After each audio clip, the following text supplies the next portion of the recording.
Amira knelt beside the fruit seller's wife, a gentle hand on the woman's swollen belly. The marketplace of Carlos buzzed around them, a cacophony of merchants hawking wares and children chasing stray dogs. Amira, though young, possessed a calmness that soothed the expectant mother. "Deep breaths," she instructed softly, her voice a comforting melody amidst the market's clamor. "The little one is eager to meet the world." Amira had learned the art of midwifery from her grandmother, a revered healer in their small village.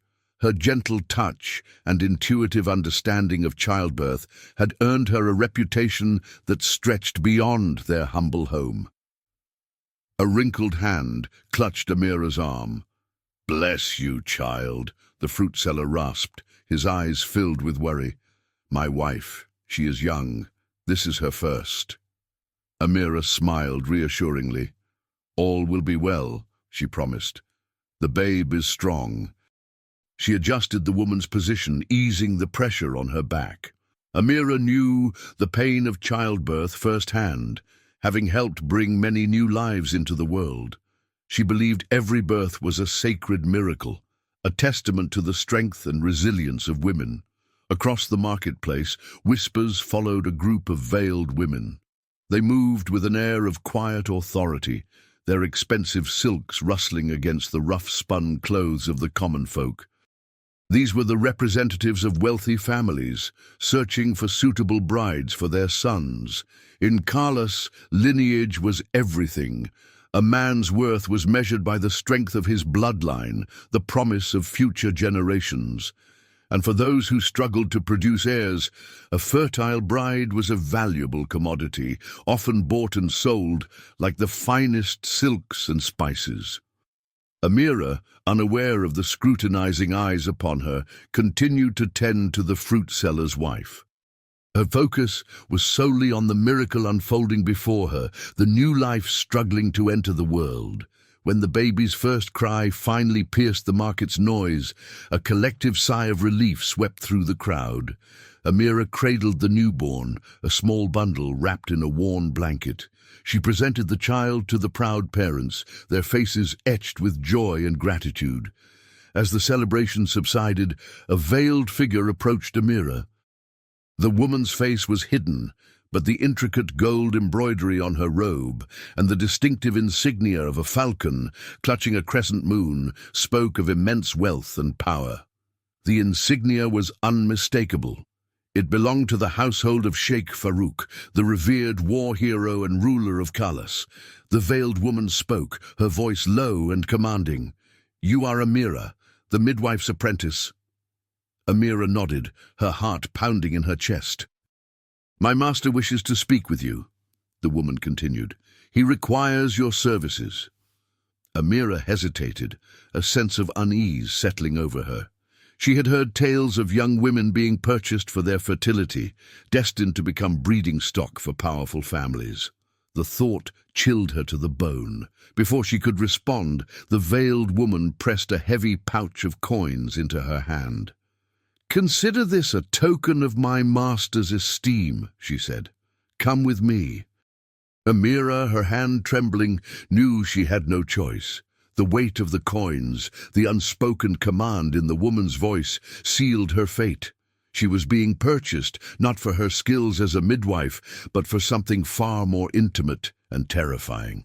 The falcon insignia, glinting in the afternoon sun, seemed to mock her innocence. Amira was led through the bustling streets of Carlos, the veiled woman's silent presence a constant reminder of her uncertain future. They passed through the city gates and ascended a winding road, the fortress of Carlos looming larger with each step. The fortress was a magnificent structure of sandstone and marble, its towers reaching towards the azure sky. It was a symbol of power and wealth, a world away from Amira's humble village. Inside, the fortress was even more opulent. Courtyards filled with fragrant flowers led to intricately tiled hallways. Servants, dressed in fine silks, moved silently through the corridors, their eyes downcast. Amira felt a growing sense of unease, a feeling of being trapped in a gilded cage. Finally, they reached a large, ornately carved door. The veiled woman knocked softly, and a deep voice called out from within. The woman opened the door, and Amira was ushered into a spacious chamber.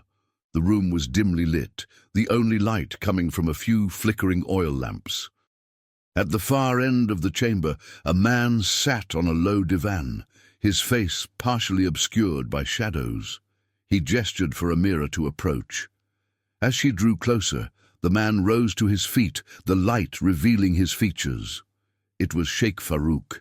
He was taller and more imposing than she had imagined, his face bearing the marks of a seasoned warrior. His eyes, however, held a surprising gentleness, a vulnerability that belied his reputation as a fearsome leader. "You are Amira," he said, his voice soft yet commanding. Amira nodded, her voice caught in her throat. "I have heard much about your skill with childbirth," Farouk continued. "My sister, Lady Safia, assures me you are the best." He paused, a shadow passing over his face. "I need an heir, Amira. My lineage depends on it." Amira's heart sank. She had feared this was the reason for her summons. She opened her mouth to speak, but Farouk stopped her with a raised hand. "There is something you must know," he said, his voice barely above a whisper. He stepped closer, his gaze intense. He reached down and lifted his robe, revealing a deep scar that ran across his lower abdomen. "I was wounded in battle," he explained, his voice heavy with pain. "The injury, it prevents me from fathering children." Amira stared at the scar, her mind reeling. This was not the confession she had expected.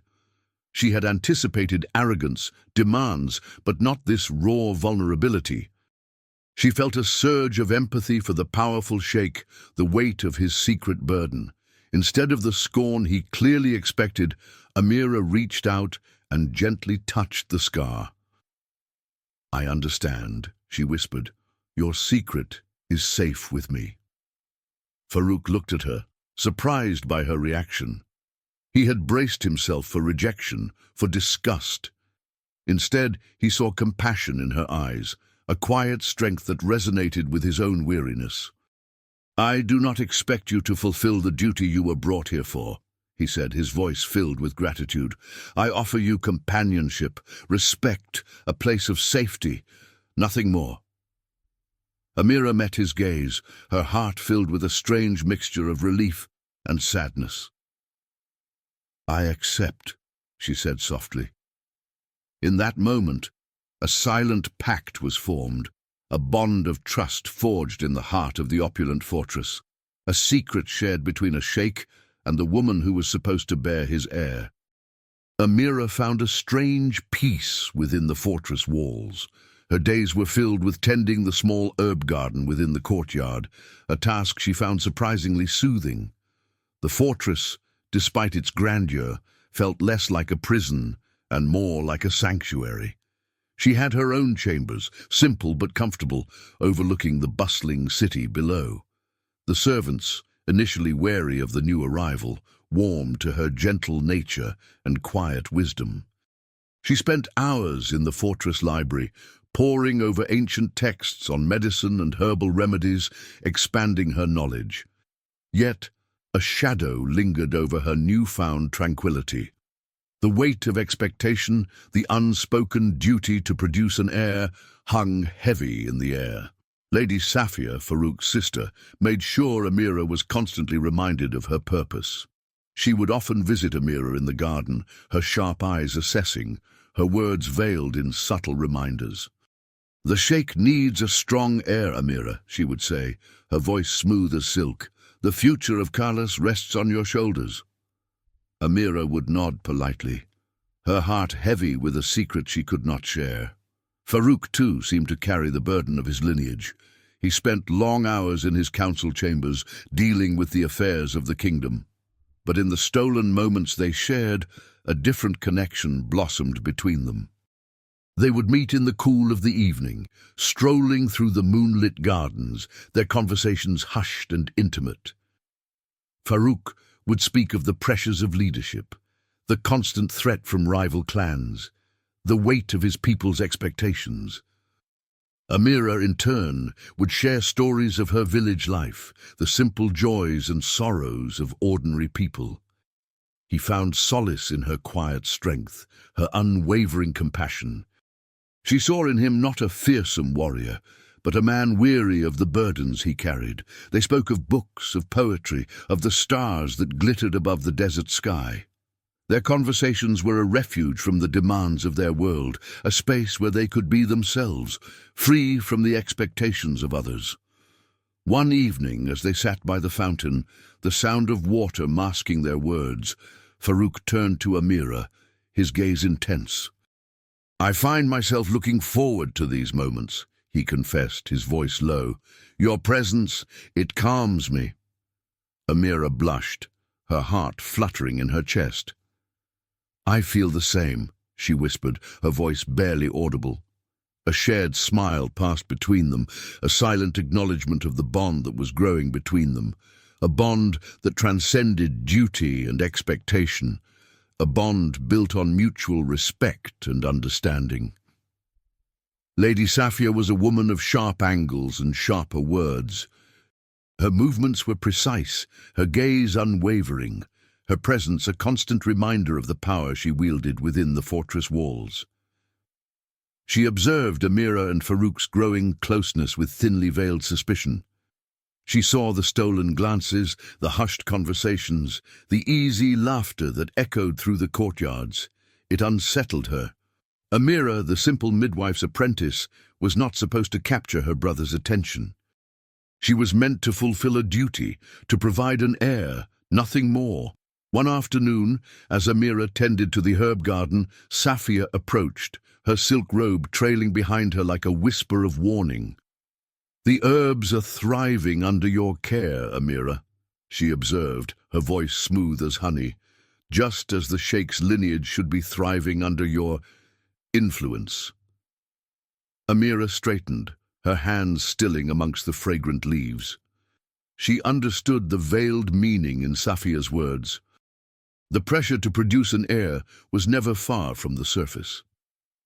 "I do my best to care for the garden, my lady," Amira replied, her voice calm but firm, "as I do my best to care for the Sheik's well-being." Safia's smile tightened, her eyes narrowing slightly. "Well-being is one thing," she said, her voice laced with a subtle edge. "But an heir is a legacy. It is the Sheik's duty to his ancestors, to his kingdom." She paused, her gaze piercing. "And it is your duty to help him fulfill that obligation."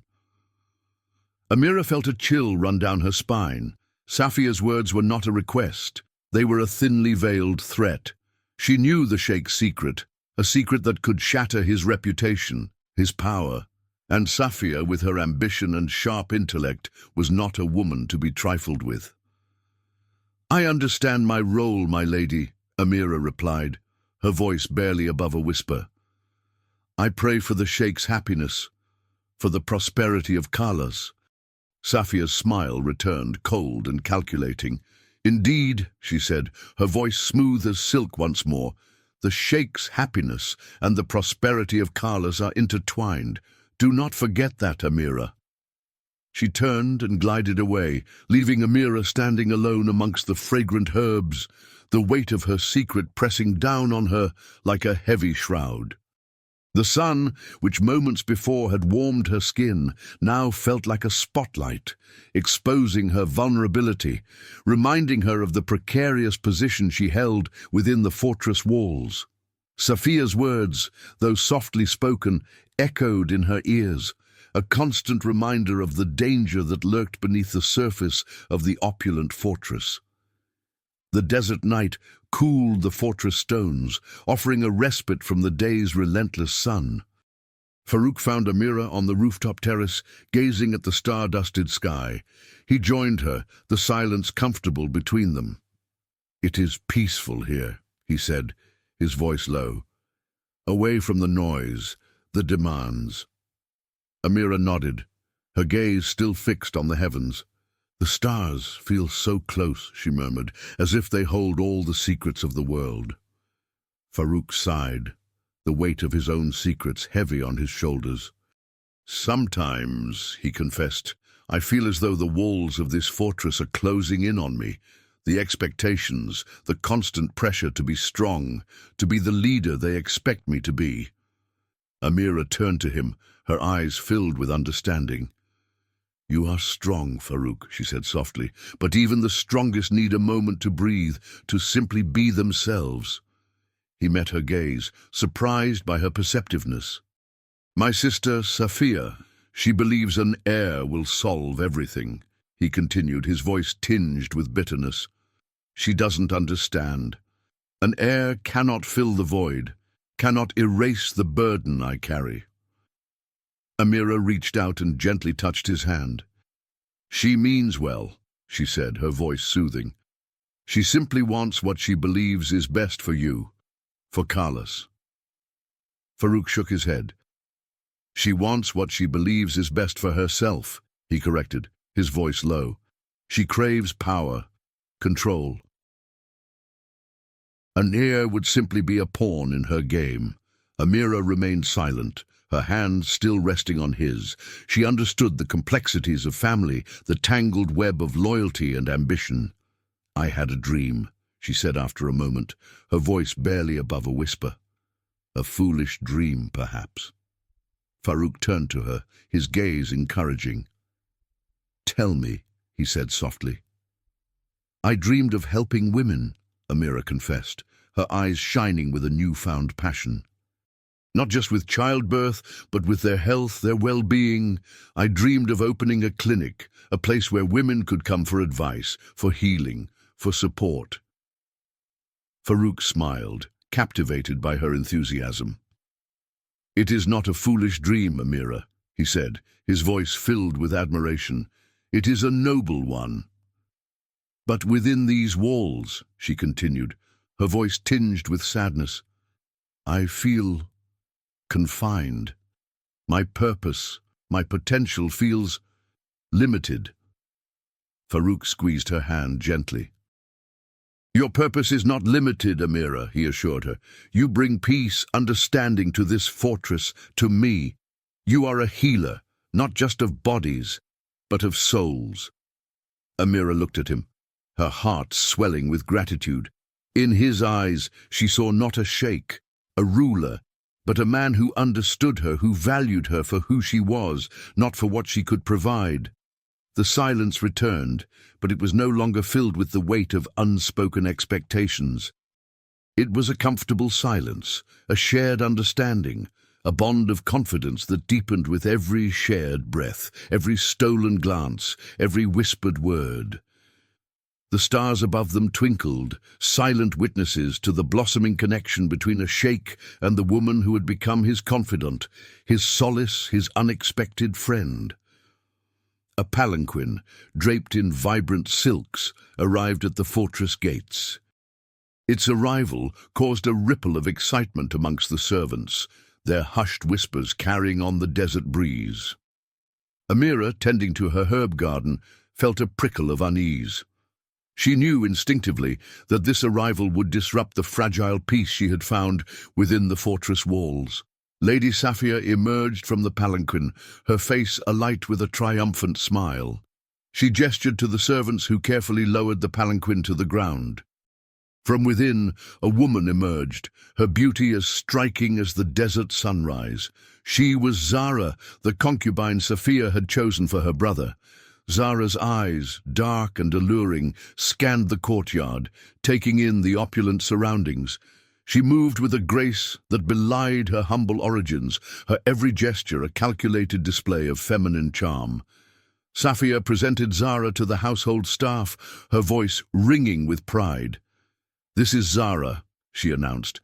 "She will be joining the Sheik's household." Okay, the servants bowed their heads, their faces carefully blank, but Amira could sense the undercurrent of curiosity, the unspoken questions that hung in the air. Later that evening, Safia brought Zara to meet Farouk. Amira, summoned to serve refreshments, watched the scene unfold with a heavy heart. Zara, dressed in a shimmering gown, captivated Farouk's attention with her witty conversation and playful banter. Amira felt a pang of jealousy, a feeling she had never experienced before. She chided herself for such a petty emotion, reminding herself that her relationship with Farouk was based on trust and understanding, not romantic love. Farouk, though polite and courteous to Zara, seemed distracted, his gaze drifting towards Amira. He excused himself after a short while, leaving Safia and Zara alone in the reception chamber. As Amira cleared the refreshments, she overheard Safia's voice, low and insistent. "You must capture his attention, Zara," she was saying. "An heir is essential. The future of our family depends on it." Zara nodded, her eyes gleaming with ambition. "I understand, my lady," she replied. "I will not disappoint you." Amira retreated to her chambers, her mind racing. The arrival of the concubine had shifted the dynamics within the fortress. The fragile trust between her and Farouk was being tested, threatened by the presence of a woman whose sole purpose was to bear an heir, a child she herself could never provide. The weight of the Sheik's secret, the unspoken truth of his inability to father children, pressed down on her, a heavy burden she now shared with him. The opulent fortress, once a sanctuary, now felt like a battleground, and she, a pawn in a game she did not fully understand. Safia's smile had become a fixture in the fortress, a constant, unsettling presence. It no longer held the subtle threat Amira had initially perceived. Now it carried a chilling sweetness, a veneer of concern that masked something far more sinister. Safia had taken a particular interest in Amira's health, constantly inquiring about her well-being, offering unsolicited advice, and bringing small gifts of fruits and sweets. Amira, however, felt a growing unease, a sense of foreboding that clung to her like the desert heat. One morning, Safia presented Amira with a small, intricately carved vial filled with a dark, viscous liquid. "A tonic," Safia explained, her voice dripping with honeyed concern. "An ancient recipe passed down through generations of our family. It is said to enhance fertility, to bless a woman with the gift of motherhood." Amira accepted the vial, her fingers brushing against Safia's cool, smooth hand. She examined the liquid, its dark depths swirling with an unnatural luminescence. The scent was cloyingly sweet, with a faint, underlying bitterness that prickled her nostrils. "Thank you, my lady," she murmured, her voice carefully neutral. "It is most kind of you." Safia's smile widened, her eyes gleaming with a strange intensity. "Drink it every morning before you break your fast," she instructed. "And may the gods bless you with a healthy child." She patted Amira's hand and glided away, leaving Amira alone with the vial, its dark contents a silent, ominous presence. Amira's intuition screamed at her. She had learned from her grandmother to trust her instincts, to heed the whispers of warning that often preceded danger. She examined the vial again, turning it over in her hands, her mind racing. She remembered the veiled threats, the constant pressure to produce an heir, the sudden inexplicable shift in Safia's demeanor. It all pointed to one chilling conclusion. The tonic was not a gift, but a weapon. Later that day, Amira sought out the oldest servant in the fortress, a woman named Fatima, who had served the Sheik's family for generations. Fatima, with her wrinkled face and wise eyes, had seen the inner workings of the fortress, the secrets hidden behind the opulent facade. Amira, trusting Fatima's discretion, showed her the vial. "What do you make of this, Fatima?" she asked, her voice hushed. Fatima examined the vial, her brow furrowed in concentration. She sniffed the liquid cautiously, her expression darkening. "This is not a fertility tonic, child," she whispered, her voice grave. "This is a poison, slow-acting, insidious. It would weaken you, drain your life force, make you barren." Amira's heart sank. Her suspicions had been confirmed. Safia, fearing that Amira might expose Farouk's secret, was trying to eliminate her, to silence her permanently. "What should I do?" she asked, her voice trembling with fear.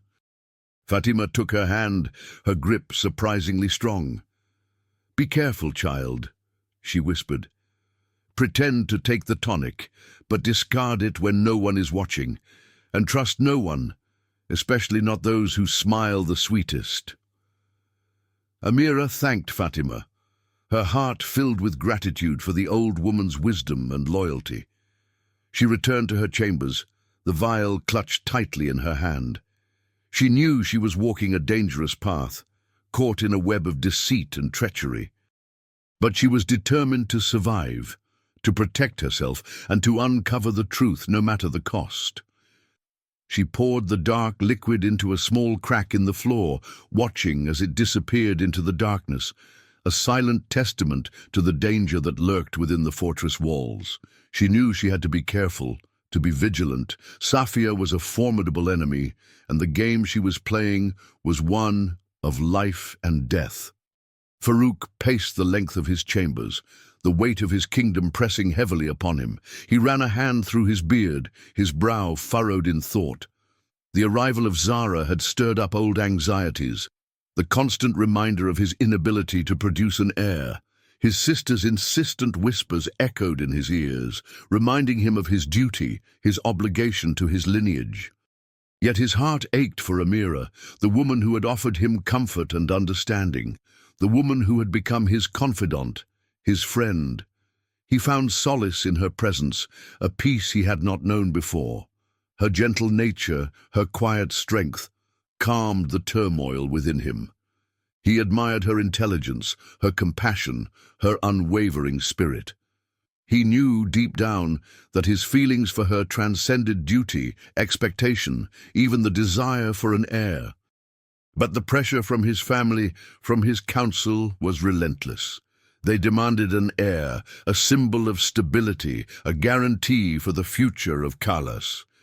He was torn between his duty to his kingdom and the growing affection he felt for Amira, a woman who offered him something far more precious than an heir, genuine companionship and unwavering loyalty. Amira, meanwhile, felt increasingly trapped within the fortress walls. She had witnessed the subtle shift in Farouk's demeanor, the return of the weariness she had seen in his eyes when they first met. She knew he was struggling, torn between his duty and his heart. She longed to help him, to ease his burden, but she also knew she had to protect herself. Safia's poisoned tonic had been a stark reminder of the danger she faced within these opulent walls. She could not afford to be naive, to trust blindly. Her loyalty to Farouk was unwavering, but her own survival was paramount. She walked the gardens, the fragrant blossoms, a stark contrast to the turmoil within her. She had come to Kalas with a simple purpose, to use her skills to help women in childbirth. Now, she found herself caught in a web of deceit and intrigue, her life intertwined with the fate of a sheik and his kingdom. She yearned for the simplicity of her former life, the quiet comfort of her village home. But she also knew there was no turning back. She was bound to this place, to this man, by a shared secret, a bond of trust that had been forged in the crucible of vulnerability and shared pain. She had to find a way forward, a path that would protect both herself and the man she had come to care for so deeply. The weight of her decision pressed heavily upon her, a heavy burden that mirrored the Sheik's own internal struggle. The future, once a blank canvas, now seemed filled with uncertainty, a tapestry of conflicting loyalties and unspoken fears. Amira sought refuge in the fortress library. The hushed silence of the room, filled with the scent of aged parchment and leather-bound books, offered a welcome respite from the tension that permeated the rest of the fortress. The shelves, stacked high with ancient texts, seemed to hold the wisdom of generations, the secrets of a world she was only beginning to understand. She had spent many hours in the library since her arrival, poring over books on herbal remedies and medicinal practices, seeking solace in the familiar comfort of her craft. But today, her search had a different purpose. She needed to find a solution, a way to help Farouk, to ease the burden of expectation that weighed so heavily upon him. She knew the pressure he faced, the constant demands for an heir. She longed to help him, but she also knew that she could not fulfill that particular duty. She began her search amongst the medical texts, hoping to find some ancient remedy, some forgotten secret that could help Farouk. But her search yielded nothing. Hours passed, and the sun began to dip below the horizon, casting long shadows across the library floor. Discouraged, Amira was about to abandon her search when her eye caught a glimpse of a small, unassuming volume tucked away on a high shelf. It was bound in faded leather, its title barely legible in the dim light. She retrieved the book, her fingers tracing the worn inscription, Ancient Rites and Rituals of Carlas. Intrigued, she opened the book, its pages brittle with age. The text was written in a dialect she barely recognized, the script flowing across the parchment like the whispers of ancient spirits. She began to read, slowly deciphering the archaic language, her heart quickening with each turn of the page. The book spoke of forgotten customs, of rituals performed in times of great need, of ceremonies that honored the bonds of family beyond blood ties. And then she found it. Tucked away amidst the descriptions of fertility rites and marriage ceremonies was a passage that spoke of adoption, a ritual that allowed a childless couple to legally claim an orphan as their own, to bestow upon them the rights and privileges of a blood heir. The ritual was ancient, rarely practiced in modern times, but its legal validity remained undisputed. It involved a public declaration by the adopting parents, a ceremony performed before witnesses, a binding oath that sealed the bond between parent and child. Amira's heart leaped with hope. This could be the answer, the solution that would not only secure Farouk's lineage, but also free him from the pressure of producing an heir he could not father. It would allow him to choose his own family, to build a legacy based on love and loyalty, not on blood ties. She clutched the book to her chest, her mind racing with possibilities. This ancient ritual, hidden within the dusty pages of a forgotten book, offered a glimmer of hope, a chance to rewrite the future, to create a different kind of family, a family bound by choice, not by circumstance. The library, once a sanctuary of quiet reflection, now felt like a place of revelation, a treasure trove of forgotten wisdom that held the key to their happiness, their freedom. The cry of alarm shattered the morning calm. A plume of smoke rose from the desert horizon, staining the clear blue sky with a smudge of black. The watchtower bells clanged, their urgent peal echoing across the fortress walls. A caravan, traveling from the distant oasis of Zerzura, had been attacked. Bandits, notorious for preying on vulnerable travelers, had struck just outside the Carlos borders. Farouk, his face grim, immediately dispatched a contingent of guards to the scene. He paced the courtyard, his hand resting on the hilt of his sword, his eyes fixed on the distant smoke. Amira, her heart pounding with a mixture of fear and concern, knew she had to act. She gathered her medical supplies, her hands moving with practiced efficiency. She had witnessed the aftermath of violence before, the pain and suffering it inflicted. She knew her skills were needed, that she could offer comfort and healing to those who had survived the attack. With Farouk's permission, she joined the guards, her small figure a beacon of hope amidst the chaos. The journey to the site of the ambush was short, but fraught with tension. The guards, their faces grim, rode with a sense of urgency, their weapons at the ready. Amira, clinging to the back of a sturdy pack mule, prayed for the safety of the caravan travelers. When they arrived, the scene was one of devastation. Scattered across the sand lay the remnants of the once vibrant caravan, overturned carts, broken pottery, and discarded belongings. The air was thick with the smell of smoke and the metallic tang of blood. The guards quickly secured the area, searching for survivors and pursuing the fleeing bandits. Amira, her heart heavy, began to tend to the wounded. She moved amongst the survivors, her gentle touch and calming words offering a measure of comfort amidst the chaos. She cleaned wounds, set broken bones, and offered what little solace she could to those who had lost everything. She worked tirelessly, her focus unwavering, her compassion a beacon of hope in the midst of despair. Then she saw them.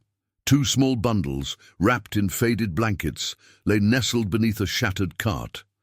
She approached cautiously, her heart pounding in her chest.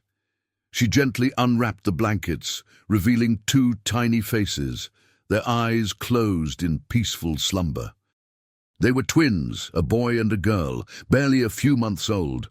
Miraculously, they had survived the attack unscathed. Amira examined them carefully, her heart aching with a mixture of sadness and relief. They were orphans, their parents likely among the victims of the bandit raid. She held them close, their tiny bodies warm against her chest. In that moment, a sense of purpose washed over her. She knew what she had to do.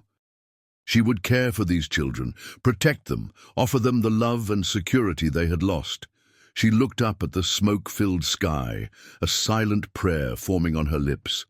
These tiny, vulnerable lives had been entrusted to her care, and she would not fail them.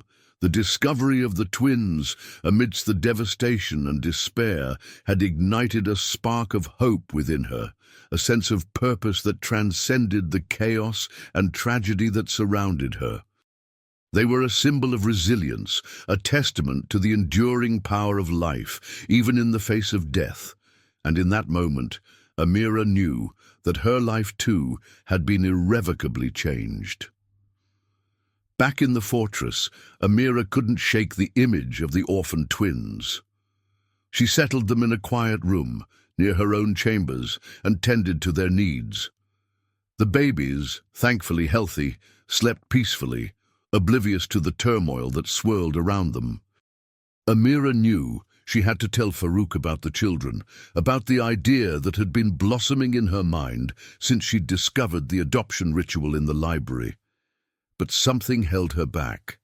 A nagging suspicion, a feeling that something wasn't right, lingered in the back of her mind. It concerned Lady Safia. The woman's overly sweet demeanor had vanished after the caravan attack, replaced by a cold, almost detached indifference. Amira couldn't shake the feeling that Safia knew more than she let on. The attack had occurred so close to Carlos, almost as if it had been planned. Driven by this unease, Amira returned to the library. She remembered seeing a ledger detailing recent caravan routes and schedules. Perhaps it could shed some light on the attack.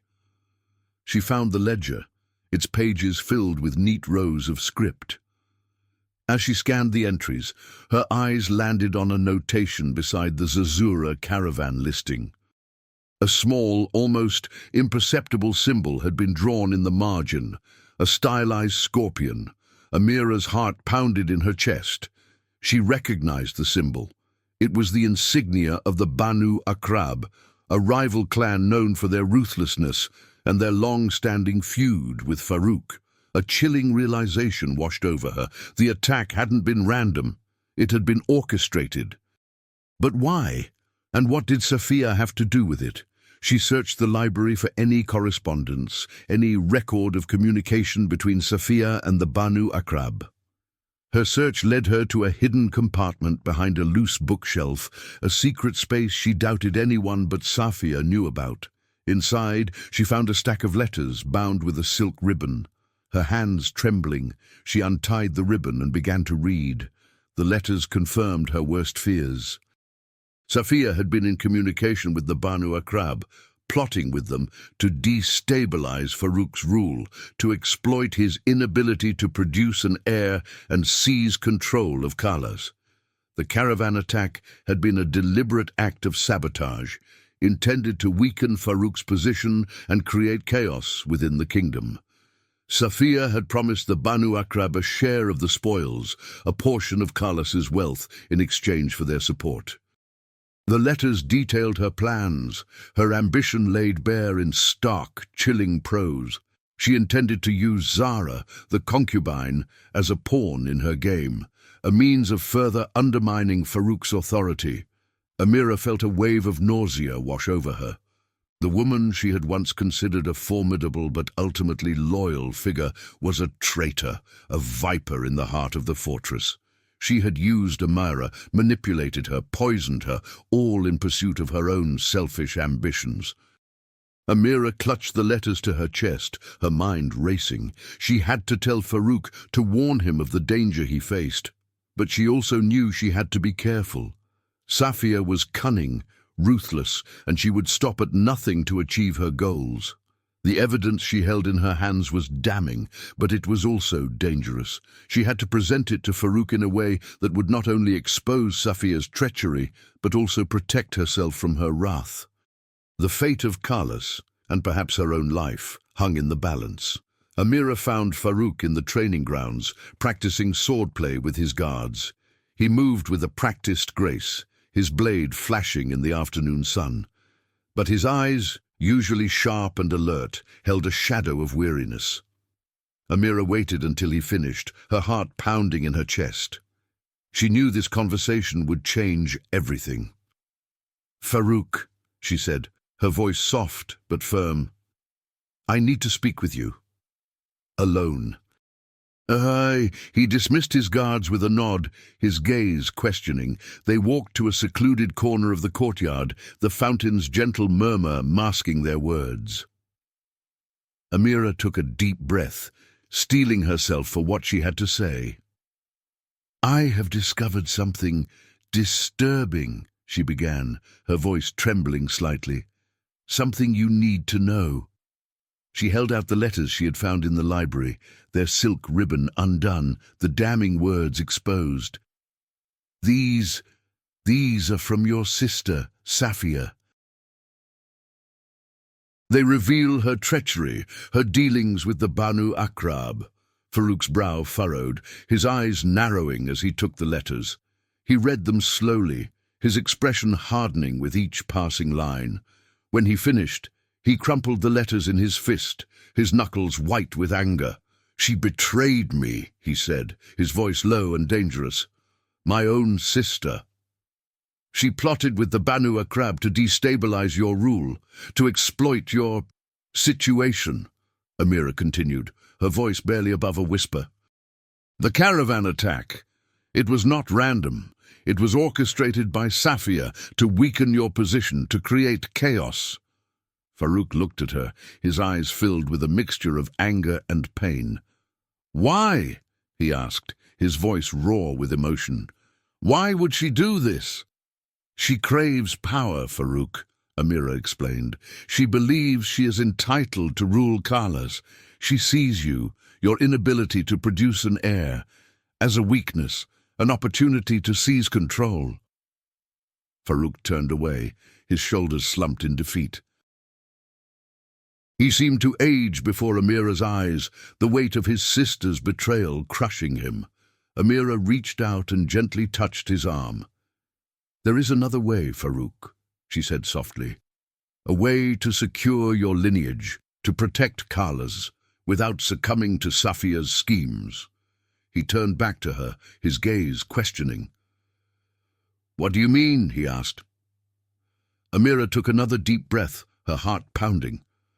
"I found something in the library," she explained. "An ancient ritual, a legal way to adopt an heir. You can choose your own family, Farouk. You can build a legacy based on love and loyalty, not on blood ties." She told him about the orphaned twins, the survivors of the caravan attack. "They need a home, Farouk," she pleaded. "They need a family, and you need an heir. It could be a perfect solution, a way to defy Safia, to show her that true strength lies not in bloodlines, but in the bonds of love and loyalty." Farouk listened intently, his gaze fixed on her face. He saw the sincerity in her eyes, the genuine concern she held for him, for the children. He saw a different kind of strength in her, a strength that transcended the battlefield, a strength that came from compassion, from unwavering belief in the power of love. He knew deep down that she was right. This was the path he needed to take, the path that would lead him not only to a secure future for Carlos, but also to a different kind of happiness, a happiness he had never thought possible. "Do you trust me, Farouk?" Amira asked, her voice soft but firm. He looked at her, his eyes filled with a newfound resolve. He took her hand, his grip strong and reassuring. "I do," he said, his voice filled with conviction. "More than anyone." Farouk summoned Safia to his private chambers. The room, usually filled with the scent of sandalwood and spices, now felt heavy with anticipation. Safia entered, her usual confident stride faltering slightly as she saw the look on her brother's face. He stood by the window, his back to her, his shoulders rigid. He held the letters, now neatly folded, in his hand. "You wanted to see me, brother?" Safia asked, her voice carefully neutral. She tried to maintain her composure, but a flicker of unease crossed her face. Farouk turned, his gaze cold and hard. He held out the letters, their damning contents a silent accusation. "These," he said, his voice low and dangerous, "explain everything." Safia's eyes widened as she recognized the familiar silk ribbon, the distinctive handwriting. Her carefully constructed facade crumbled, replaced by a look of defiance. "Where did you get those?" she demanded, her voice sharp. "It doesn't matter," Farouk replied, his voice unwavering. "What matters is what they reveal." "Your treachery, your betrayal." Safia's defiance hardened. "I did what I had to do," she retorted, her voice laced with bitterness. "You were weak, Farouk, unable to fulfill your duty to secure our family's legacy." "My weakness," Farouk repeated, his voice tinged with disbelief. "You call it weakness to survive a wound that would have killed a lesser man, to lead this kingdom through years of hardship and uncertainty?" "You were failing, Farouk," Safia insisted, her voice rising. "You couldn't provide an heir, and an heir is everything. It is the foundation of our power, the guarantee of our future. I was simply trying to protect our family, our legacy." "By conspiring with our enemies?" Farouk challenged, his voice laced with contempt. "By orchestrating attacks on our own people, by poisoning the woman who offered me comfort and understanding?" Safia's eyes flashed with anger.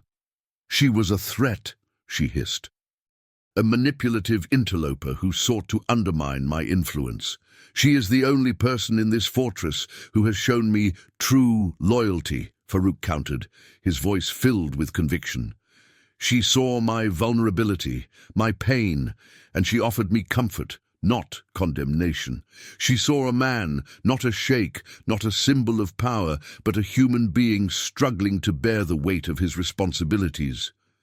"Sentimentality will not secure your throne, brother," Safia sneered. "Power is not given, it is taken, and I was willing to do whatever it took to secure our family's future, even if it meant defying you." "You were blinded by your own ambition, Safia," Farouk said, his voice heavy with disappointment. "You sought power for yourself, not for our family. You betrayed me, betrayed our people, all for your own selfish gain." A tense silence filled the room, broken only by the distant sounds of the city. The standoff stretched, a battle of wills between brother and sister, a clash of loyalty and ambition. Farouk's gaze remained steady, unwavering. Safia's eyes, however, flickered with a mixture of anger, resentment, and a flicker of something else. Fear. She had underestimated her brother, misjudged his strength, his resolve. She had played a dangerous game, and now she was about to face the consequences. Farouk summoned his council, his advisors, and the elders of Carlos. He stood before them in the grand hall, Amira by his side, the orphan twins cradled in her arms. The hall buzzed with anticipation, the air thick with unspoken questions. Farouk's face was stern, his voice resonant with authority as he addressed the assembled crowd. "I have called you here today to address a matter of grave importance," he began, his gaze sweeping across the faces before him. "A matter that concerns not only my family, but the future of Carlos." He paused, letting his words sink in. "My sister, Lady Safia, has betrayed me, betrayed our kingdom." A gasp rippled through the hall. Whispers erupted, spreading like wildfire through the assembled crowd. Safia, standing beside the council members, her face pale, tried to interrupt, but Farouk silenced her with a raised hand. "She conspired with our enemies, the Banu Akrab, to destabilize our rule, to exploit what she perceived as my weakness, my inability to produce an heir." He held up the letters, their damning contents a silent testament to Safia's treachery. "These," he declared, his voice ringing with conviction, "prove her guilt." He recounted Safia's plot, the caravan attack, the poisoned tonic, laying bare her ambition, her ruthlessness. He did not spare her, his words cutting through the silence like a sharpened blade. Then he turned to Amira, his gaze softening, his voice filled with warmth. "This woman," he declared, gesturing towards Amira, "has shown me true loyalty, unwavering support, and a love that transcends duty and expectation." He looked down at the twins, their innocent faces a stark contrast to the tension that filled the hall.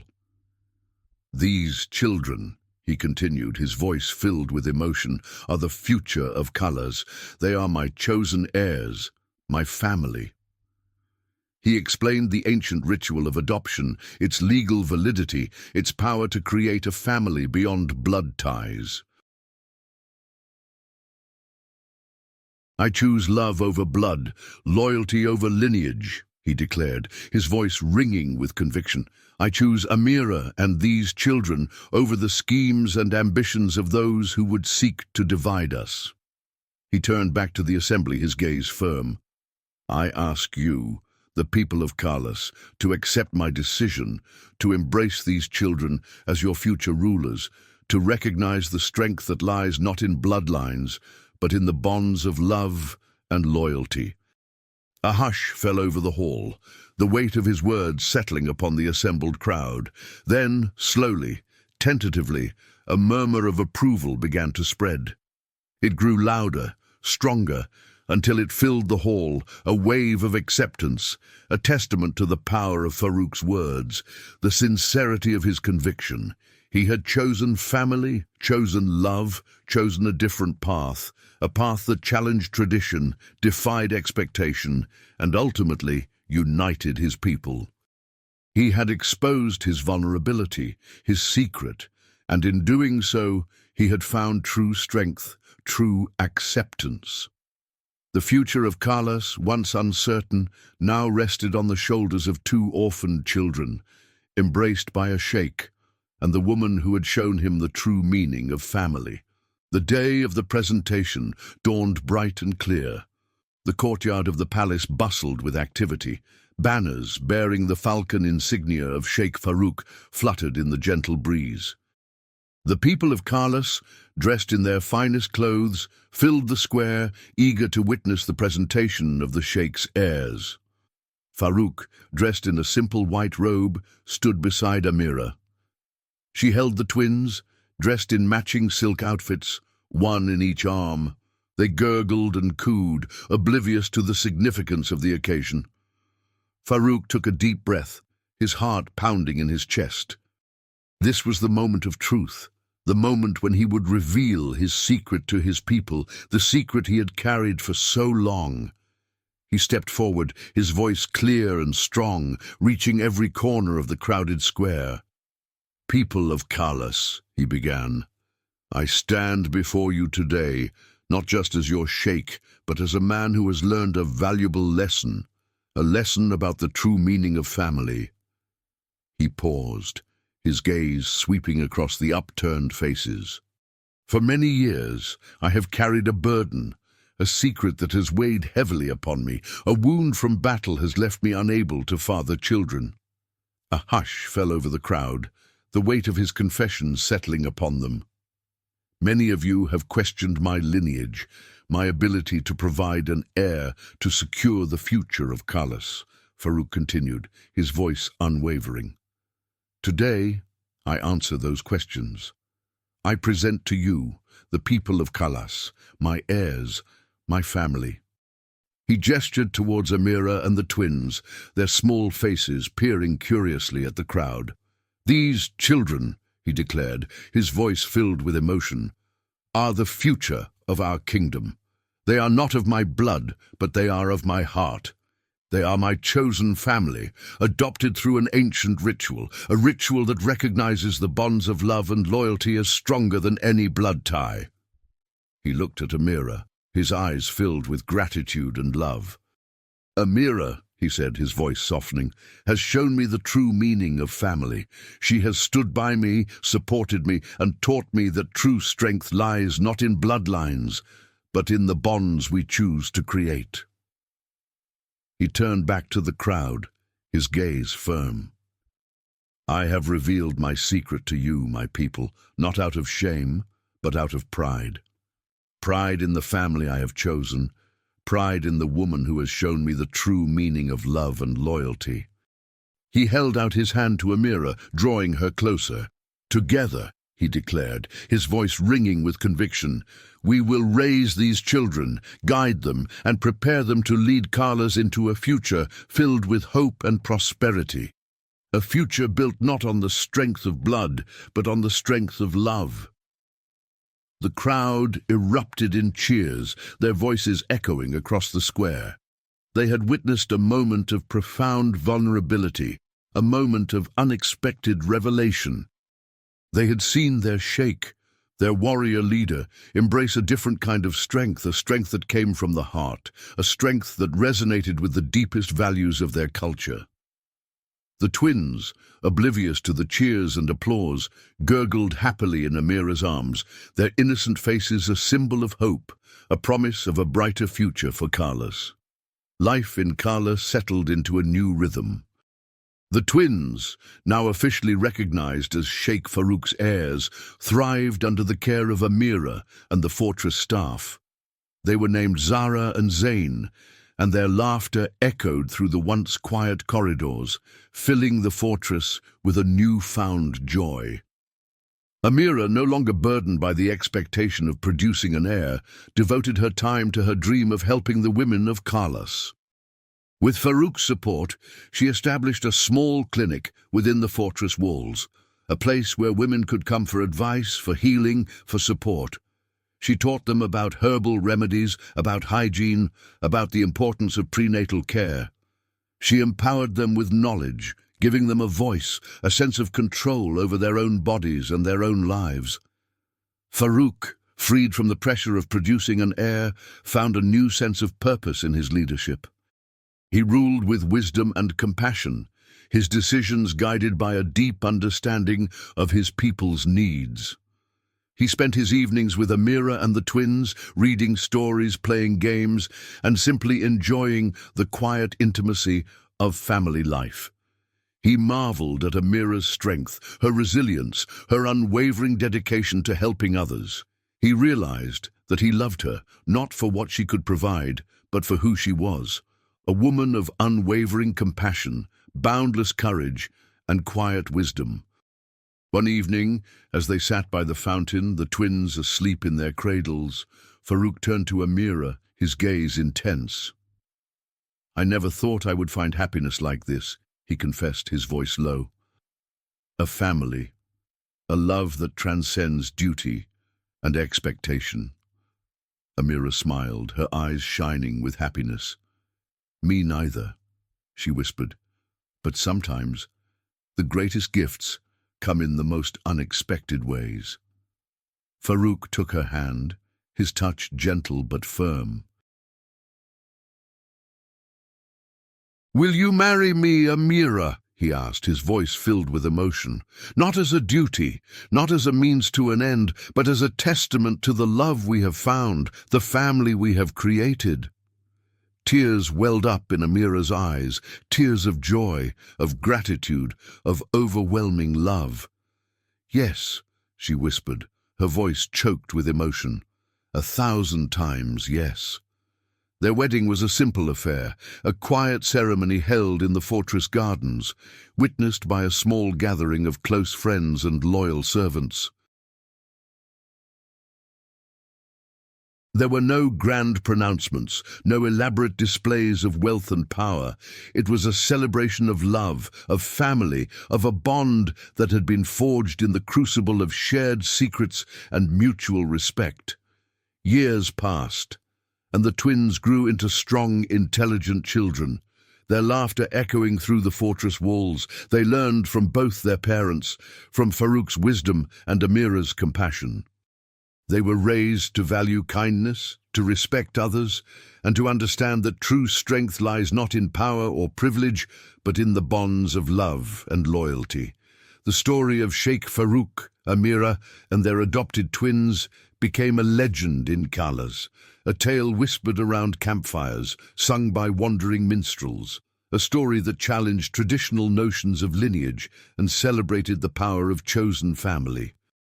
It was a story of a sheikh who had found true strength in his vulnerability, a woman who had defied expectation and forged her own path, and two children who had brought joy and laughter to a kingdom that had long been burdened by tradition and duty. It was a love story, a story of family, a story of hope, a story that reminded everyone that sometimes the greatest miracles are found not in blood ties, but in the bonds of love we choose to create.